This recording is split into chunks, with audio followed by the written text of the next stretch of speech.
আসসালামু আলাইকুম। আজকে আমি বানাবো ভেজিটেবল পাস্তা। তো তার জন্য আমি কী কী নিয়েছি দেখে নিন। এখানে নিয়েছি আমি হাফ বাটি পাস্তা, এখানে নিয়েছি সব রকমের গুঁড়ো মরিচ, এবং এখানে নিয়েছি সব সবজি এবং একটা কাঁচা মরিচ, পেঁয়াজ কুচি। এখানে দেখেন আমি একটা প্যান বসিয়ে দিয়েছি। এখন আমি চুলাটা ধরিয়ে নেব। দেখেন চুলাটা ধরাই দিছি। এখন এখানে পানিটা যখন ফুটবে তখন হালকা একটু লবণ, একটু তেল দিয়ে তারপরে ম্যাকারনটা ছেড়ে দেব।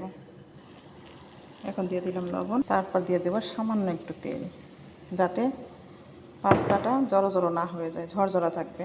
দেখেন আমি পাস্তাটা এখন দিয়ে দিলাম 5 মিনিটের জন্য ব্রেক। দেখেন এখানে আমার পাস্তাটা সিদ্ধ হয়ে গেছে। আমি পানিটা সেঁকে নেব। দেখেন পানিটা সেঁকে নিয়েছি। আবারও আমি এখানে এখন করে হাঁড়িটা বসিয়ে নিয়েছি। এখন এখানে দিয়ে দেবো সব কুচি।